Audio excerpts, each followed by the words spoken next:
오늘 하나님의 말씀은 골로새서 1장 28절에서 29절까지 말씀 천천히 같이 봉독해 올리겠습니다. 우리가 그를 전파하여 각 사람을 권하고 모든 지혜로 각 사람을 가르침은 각 사람을 그리스도 안에서 완전한 자로 세우려 함이니 이를 위하여 나도 내 속에서 능력으로 역사하시는 이의 역사를 따라 힘을 다하여 수고하노라. 아멘. 다 같이 자리에 앉으시겠습니다. 오늘 골로새서 본문 말씀을 저희들이 살펴보고자 합니다.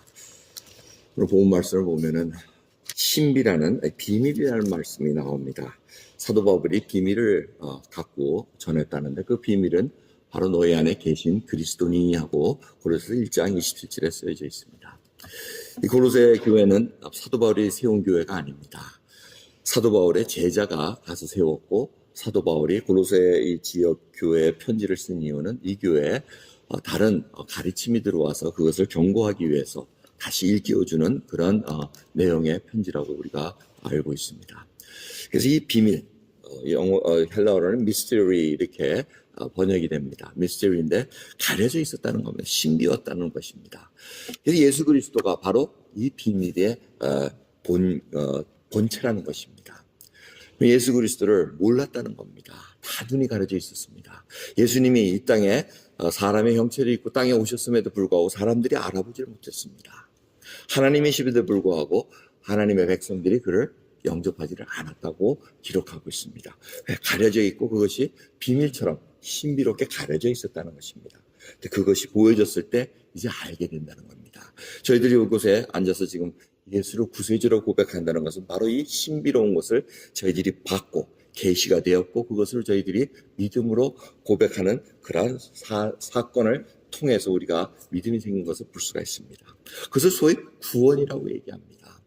근데 이 사도 바울이 얘기하기를 오늘 본문 말씀 보면 우리가 예수 그리스도를 전파하여 각 사람을 권하고 모든 지혜로 각 사람을 가르치면 각 사람을 그리스도 안에서 완전한 자로 세우려 합니다 하고 이렇게 고백하고 있습니다. 이 전도자들이 복음 전한 자들이 또 말씀을 양육하는 자들이 궁극적인 목적은 모든 각 사람을 그리스도 안에서 완전한 자로 세우기 위함이라는 것입니다. 그래서 그걸 각 사람을 권하고 각 사람을 가르친다고 얘기합니다. 여기서 중요한 것은 각 사람이라는 겁니다. 각 개개인이 중요하다는 겁니다. 개개인이 예수 그리스도 앞에 하나님 앞에 쓸 날을 준비시킨다는 것입니다. 그것이 저희들이 성경 공부를 하고 같이 예배 공동체로서 예배 생활을 하고 신앙생활을 하는 것이 바로 우리 각자가 다 하나님 앞에 온전한 자로 서기 위함이라는 것을 알려주고 있다는 것입니다. 여러분 이 각 사람을 잘 생각해 보십시오. 우리가 뭐 어디에 속했다고 같이 합쳐서 들어가는 것 아닙니다. 하나님 앞에 구원받는 것은 각 개개인이 하나님 앞에 믿음을 고백하고 얼마나 주님 앞에 온전한 자로 서 있는가 알려주는 것입니다. 제가 이제 예배를 마치고 비행기를 타고 다른 세네갈로 이제 들어가는데 여러분 항상 이 다른 나라를 갈 때 준비할 때 뭡니까? 각자가 준비해야 될 거는 여권입니다. 여권. 자기가 정말 여권이 있는 거 하고 항상 갖고 있어야 됩니다. 그게 바로 우리가 천국 들어갈 때 천국 들어갈 여권을 갖고 있어야 됩니다. 하늘에 계신 시민자라는데 시민권자로서 하늘에 시민 여권을 갖고 있는가? 그럼 그걸 다 지참하고 있어야 됩니다. 각자가 다 그걸 갖고 있는데 그것이 바로 예수 그리스도를 믿는 믿음으로 갈 수 있다는 것입니다. 여러분 다 하늘나라의 시민권의 여권을 가지고 계시라고 했습니다. 여러분 놓고 다니지 마시고 정말 주님 예수 그리스도 이외에는 그 길로 들어갈 길이 없다는 것을 성경이 증거하고 계속해서 알려주는데도 불구하고 자꾸 다른 데 가서 기웃기웃거리지 마시기 바랍니다. 그 다른 말은 귀가 솔깃해가지고 될 것 같으나 결국은 다 죽은 신이라고 예레미야서에서 말씀을 하고 계십니다. 아무 능력 없는 자에게 우리가 그것에 기웃거리는 것은 시간 낭비요 능력 낭비라는 것을 다시 한번 알려주신다는 겁니다. 근데 오늘 본문 말씀에 재밌는 말씀은 그리스도 안에서 완전한 자로 세우기 위함이라고 말씀하십니다. 이것이 우리가 배우는 목적입니다. 우리가 가르치는 이유는 각 사람이 하나님 앞에 완전하게 쓰기 위함인데 이 완전함이라는 이 텔로스라는 그릭 단어는 여러 의미가 있습니다. perfect도 있지만 full grown, effective라는 뜻도 있습니다. 그 성숙함과 완전히 자라난 이것을 의미하는 바에 큽니다. 그래서 사실 구원을 시작하고 나서 계속해서 우리 신앙의 여정은 이 과정, 텔로스를 위해서 움직인다고 보시면 됩니다. 성경은, 신약 성경을 계속 읽어보시면 예수 그리스도를 믿은 자마다 이제는 어떻게 살아야 되는가, 그 구원, 그 이후를 강조하고 있습니다. 그것이 바로 텔로스를 얘기하고 있습니다. 근데 많은 사람들이 이 완전함에 대해서 싫어하는 이유는 이게 완전함이 결국 완벽주의를 얘기하는 것이 아닙니다. 근데 누구도 완전하고 완벽할 수가 없다는 것입니다. 또 도덕주의를 얘기하느냐, 누구보다도 무슨 도덕적으로 우월해야지 천국을 갈 수 있느냐, 그런 뜻이 아니라는 것입니다. 또 율법주의, 율법을 하나같이 잘 지켜야지만 천국 들어갈 수 있게끔 만드는 것이 그게 아니라는 것입니다. 이 모든 것을 뛰어넘는 것이 이 텔로스라는 뜻입니다. 여러분들이 지금 텔로스라는 이 상황 속에 저희들이 항상 움직이고 있다는 것을 생각하고 계시게 됩니다. 이 텔로스의 가장 중요한 면은 바로 예수 그리스도 안에서 함께 거한다는 것을 의미하고 있습니다. 이 텔로스는 바로 성장을 얘기합니다. 성숙함을 얘기합니다. 그래서 골로새서 2장 6절부터 보면은 뿌리 얘기를 합니다. 너희들이 뿌리를, 예수 그리스도의 뿌리를 박은 다음에 거기에 말씀대로 계속해서 자라고 감사함을 넘치게 하라 하고 말씀하고 있습니다. 그러므로 너희가 그리스도 예수를 주로 받았으니 그 안에서 행하되 그 안에 뿌리를 박으며 세움을 입어 교훈을 받은 대로 믿음에 굳게 서서 감사함을 넘치게 하라. 그러면 이 뿌리가 내리고 열매를 맺는다는 것은 결국 무엇입니까? 이 텔로스는 시간이 많이 걸린다는 것입니다. 시편 1편 3절의 말씀, 저는 시냇가에 심기운 나무가 시절을 쫓아 과실을 맺으며 하고 복 있는 사람은 하고 얘기합니다. 바로 구원 얻은 자는, 예수 그리스도를 구세주로 영접한 자, 하나님과의 관계가 성립된 자는 시냇가에 심기운 나무처럼 시절을 쫓아 과실을 많이 맺는다고 얘기합니다. 다시 반복됩니다. 이 성숙함, 열매 맺고 과실을 맺는 것은 시간이 많이 걸립니다. 그런데 이 열매를 맺게 하는 것은 무엇입니까? 하나님께서 열매 맺게 하신다는 것입니다. 여러분, 농부가 씨를 뿌립니다. 물을 줍니다. 또 전부 다 잡초를 제거합니다. 그리고 추수때가 됩니다. 그러면 사실 누가 그 열매를 맺게 했습니까? 농부가 했습니까? 물이 했습니까? 햇빛이 했습니까? 그게 아니라는 겁니다. 모든 것을 하나님께서 주관하셔가지고 열매를 맺게 하신다는 것, 하나님께서 자라게 하신다는 것입니다. 이것을 저희들이 알면은 우리가 열매 맺어야 되겠다. 아무리 애를 써도 하나님께서 은혜를 베풀어 주시고 하나님께서 은혜를 주시지 않는 한 우리는 그 열매를 맺을 수 없다는 것을 깨달아야 된다는 것입니다. 그래서 심령을 자꾸 가난하게 하는 것은 내 의지로 하는 것이 아니라 하나님의 은혜로, 하나님의 그 놀라운 섭리에 속에 맡기고 우리가 살아가야 된다는 것입니다. 이 온전함, 텔로스라는 이 말씀은 개인의 온전함을 얘기합니다. 개인의 성숙을 의미합니다. 여러분, 사도 바울을 보십시오. 사도 바울이 처음에는 그렇게 성숙하지 못했습니다. 하나님을 믿는, 하나님을 사랑하는 율법을 가진 자였으나 오히려 예수 그리스도를 받게 했던 자였습니다. 예수 그리스도를 믿은 후에 바뀌기 시작합니다. 그리고 자신이 점점 성숙하면서 이방인에게 쫓아가야 되는, 이방인에게 복음을 전해야 되는 하나님의 명령을 순종하는 자로 바뀌게 됩니다. 사도 바울은 계속해서 그리스도 안에서 지혜와 선함을 쫓는 그런 믿음 속에서 점점 성장한 것을 강조하고 있습니다. 이 성숙은 바로 주님으로부터 배워야지만 가능하다고 얘기합니다. 수고하고 무거운 짐진 자들아 다 내게로 와라. 내 멍에를 메고 나에게서 배우라고 얘기합니다. 내 마음은 겸손하고 내가 온유하니 나로부터 배우라고 얘기합니다. 그러면 쉼을 얻을 거라고 말씀하고 계십니다.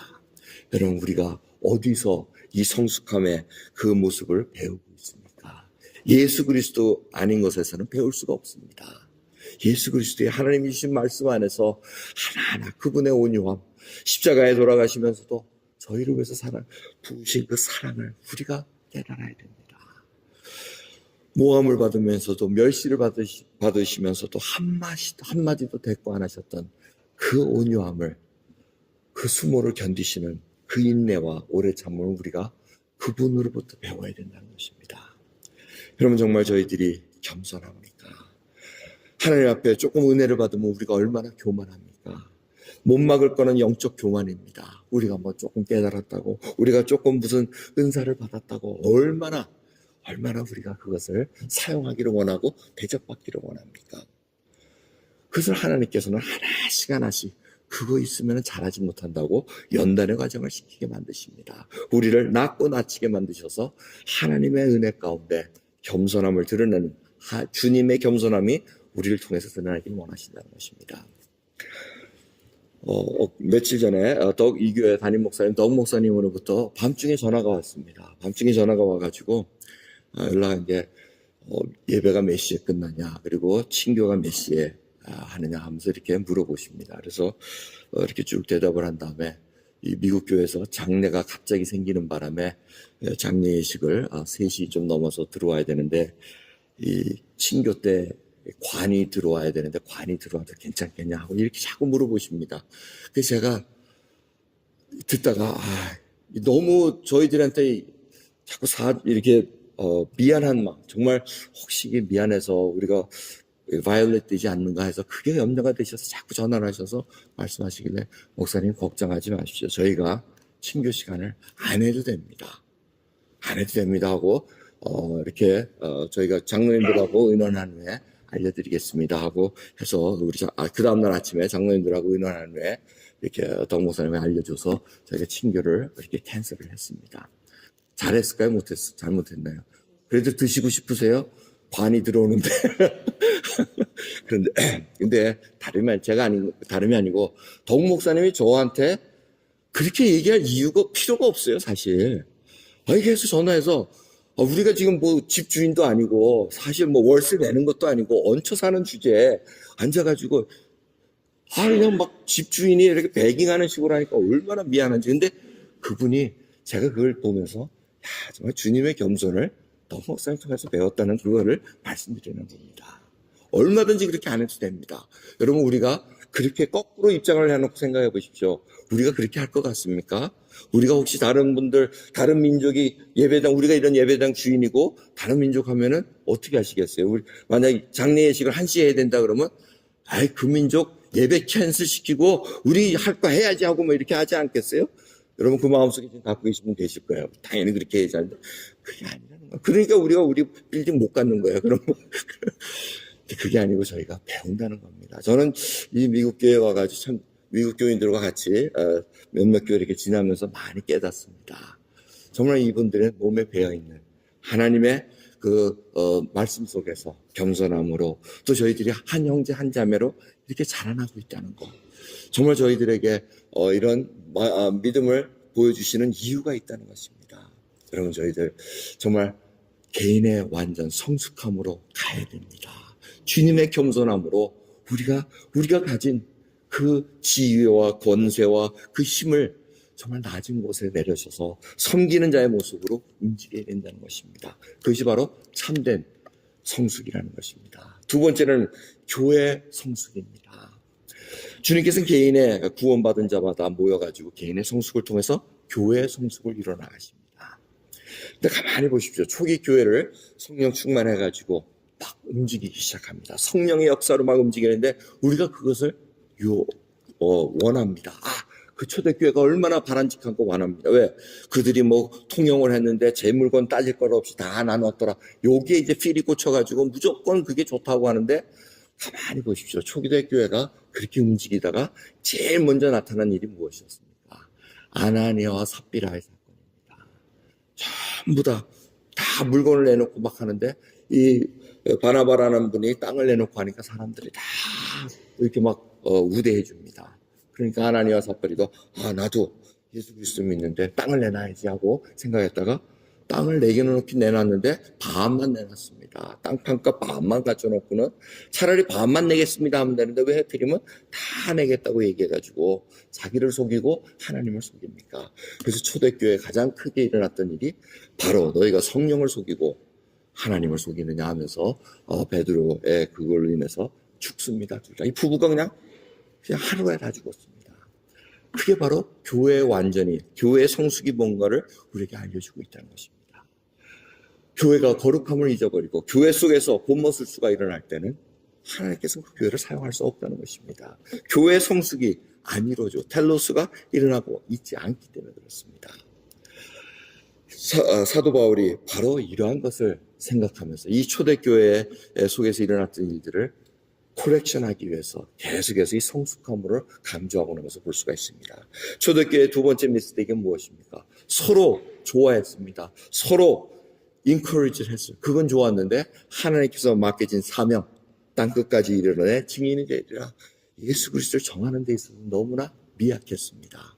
그래서 박해를 통해서 모든 사람들을 이방인 땅으로 다 흩어버리십니다. 그래서 오늘 저희가 읽어보는 이 골로새 교회도 바로 그 이유로 인해서 세워지게 됩니다. 하나님께서 우리들이 원하지 않을 때는 어떠한 어려움을 통해서 박해를 통해서라도 예수 그리스도의 복음을 전하게 하시는 것을 볼 수가 있습니다. 하지만 성숙한 개인과 성숙한 교회는 하나님의 뜻을 미리 생각하면서 하나님의 뜻을 알고 순종하는 자로 움직이게 되어 있다는 것입니다. 그래서 사도 바울이 얘기하기를 내 속에서 능력으로 역사하시는 이의 역사를 따라 힘을 다하여 수고하노라 하고 얘기합니다. 내 속에서 능력이라는 단어 두나미 있습니다. 다이나마이트 오원입니다. 폭발적인 그 힘으로 나간다는 것입니다. 예수 그리스도를 믿는 자들에게 하나님께서 이러한 능력을 주십니다. 어떠한 능력입니까?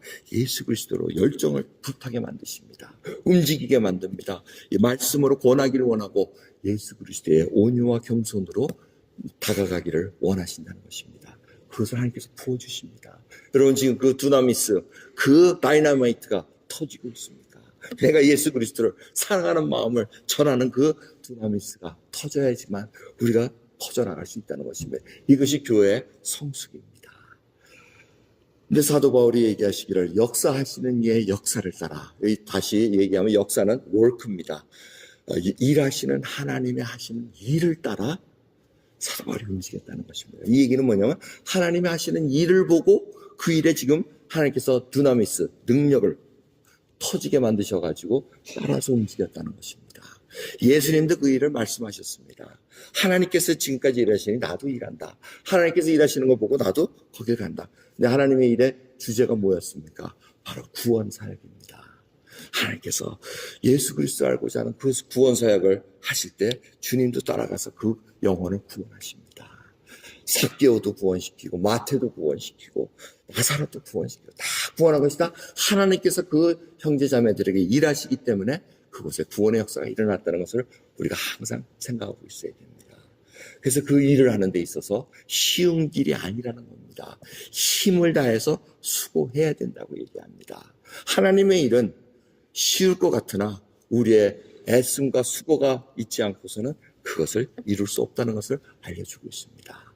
바로 성경에는 많은 하나님의 믿는 백성들이 그 일을 통해서 우리가 당한 경주를 끝까지 달려가고 있다고 말씀하고 계시다는 것입니다. 그럼 오늘 우리가 정말 하나님 앞에 성숙한 교회의 모습으로 다가가고 있습니다.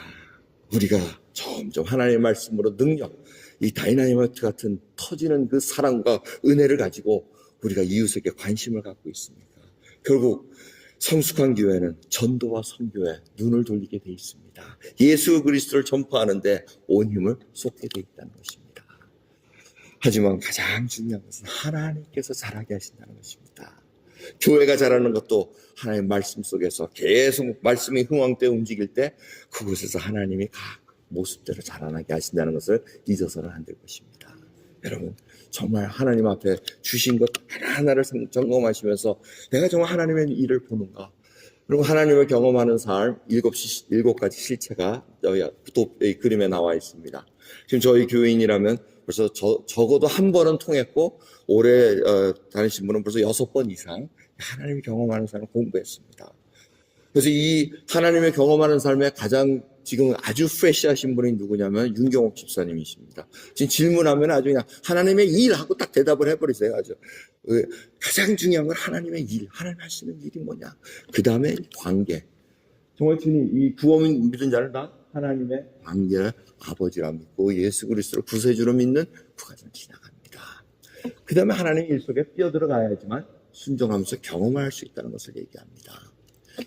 여러분들이 지금 이 7가지 실체 중에 정말 어느 단계에 있는지는 여러분들이 아십니다. 하나님의 일을 못 보는 분들도 계십니다. 관계는 있는 것 같으나 일을 못 보는 이유는 뭐냐면 내가 하나님 말씀하셨는데 한 번도 순종 못할 수도 있습니다. 그건 각자가 다 틀립니다. 믿음의 갈등을 계속 갖고 있어. 말씀대로 해야지 하는데 내가 조정을 안 해가지고 어저스트먼트를 안 해서 내가 하나님 경험 못할 수도 있습니다. 말씀은 많이 하는데 실질적으로 행하지 못해서 하나님 경험하지 못한 경우가 많이 있습니다. 이것은 아직 영적인 성장에 이르지 못했다는 것입니다. 계속해서 말씀에 순종하면서 주님의 뜻을 이루어드리며 이제는 하나님 있어요 뛰어들어가는 저의 그 일이 필요하다는 것입니다. 여러분이 오늘 이 예배 시간을 통해서 내가 정말 하나님이 하시는 일, 구원을 베푸시는 그 일, 세계를 품고 기도할 때 정말 한 나라가 보이고 한 민족이 보일 때는 정말 하나님께서 그곳에 일하시기 때문에 그 민족을 보여주시고 그 나라를 보여주신 것이라고 생각하시면 됩니다. 여러분의 이웃을 보여주시면 하나님께서 그 이웃에게 지금 역사하시기 때문에 하나님의 사람을 통해서 기도하게 만드신다는 것을 잊지 마시기 바랍니다. 구원에 관심을 가진 자, 예수 그리스도가 누구신가? 그 질문할 때는 벌써 그 영혼 속에 하나님께서 역사하신다는 것을 우리가 깨닫고 하나님께서 내가 뭘 하면 좋겠습니까? 하고 여쭙는 그런 믿음이 필요하다는 것입니다. 오늘 제가 세네갈 가는 이유도 바로 이러한 일 때문에 움직이게 되어 있습니다. 세네갈이 어디입니까? 여러분, 아프리카에 제가 지도를 이렇게 처음 이렇게 한번 자세히 봤더니 대서양을 건너가면 바로 아프리카더라고요. 저는 대서양을 지나가면 그냥 유럽만 있는 줄 알았더니 아프리카가 지금 미국보다 더 큰 대륙인데 이 땅덩어리에 세네갈을 이제 갑니다. 근데 이 세네갈에 여러분 아시겠지만 이 헤이리의 노예로 잡혀간 민족들인데 바로 세네갈에서 노예 배를 타고 갔는데 세네갈이 다카라는 항구에서 배가 직선으로 가면 딱 도미니카하고 헤이리 그 섬에 딱 걸리게 돼 있습니다. 하고 참 묘하더라고요. 그러니까 그 노예들이 배 타고 와가지고 헤이리에다 쫙 풀어놨습니다. 그것이 이제 헤이리 민족이 된 그러한 역사적인 사건입니다. 근데 이 신현재 선교사님이 이 헤이리 민족을 향해서 계속 미니스트리 하다 보니까 이 세네갈이 갑자기 비전으로 떠올랐다는 겁니다. 이 세네갈, 자기 선조의 땅, 지금 99%가 모슬렘입니다. 그 땅에 지금 이 믿는 헤이리 민족 크리스천들을 그곳에 보내는 비전이 갑자기 하나님으로부터 옵니다. 그거를 행해야 되겠다고 지금 2년 넘게 계속해서 하고 있습니다. 근데 2년 전에 들었을 땐 저는 관심이 없었어요. 가야 되나 보다. 그리고 2년 전에 했더니 뭐 그냥 트랜짓 헤이리 분들한테 유럽에 경유해서 세네갈을 가야 되는데 유럽 경유하는 비자가 나와야 되는데 비자를 안 찍어줍니다. 헤이리 사람들이 도망갈까봐. 그래서 비자가 안 나오니까 계속 리젝트 됩니다. 전 그것도 그냥 여러분들에게 광고만 하고 흘려보냈습니다. 근데 올해 저희들이 14분이나 되는 분이 도미니카 가서 헤이리 그 교회에 방문을 하고 같이 예배를 드리고 친교를 나눴습니다.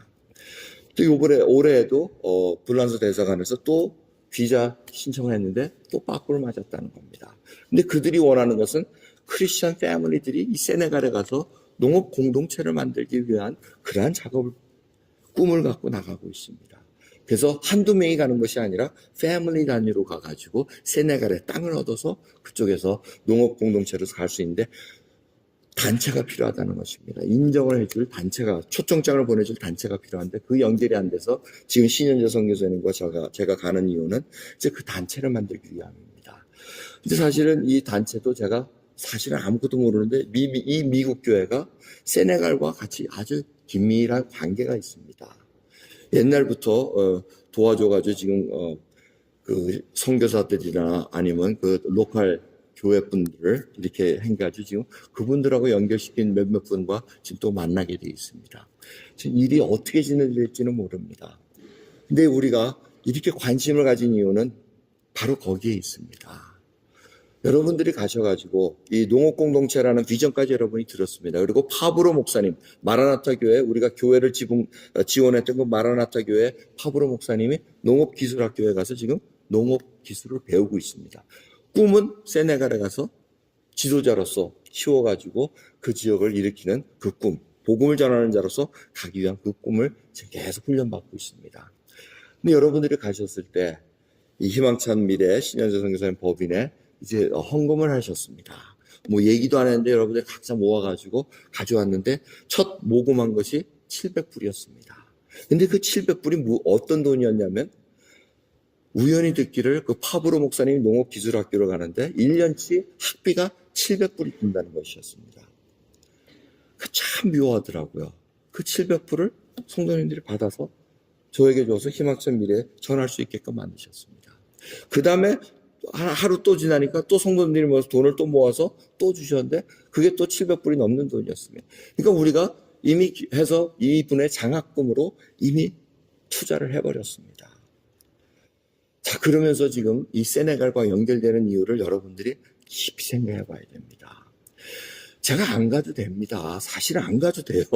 안 가도 되는데 깨림직한 거예요, 지금. 신현조 선교사님이 혹시 가실 수 있으십니까? 영어가 이렇게 좀 해서 연결될 수 있는 곳이 있으면 좋겠습니까? 또 제가 또 입이 먼저 이렇게 해가지고 우리 이 미국 교회도 세네갈하고 무슨 연결이 돼 있더라고 툭 얘기를 꺼냈습니다.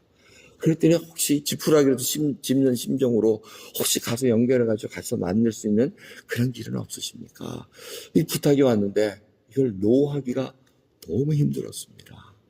그래서 여러분들에게 의논하고 기도하고 우리 장로님들하고 의논하고 여러분들에게 기도를 부탁해서 움직입니다. 이런 그런 백그라운드가 있으면서 하나님께서 지금 역사하시는데 이 일이 무엇입니까? 하나님께서 지금 일하시는 것이 있기에 우리가 갑니다.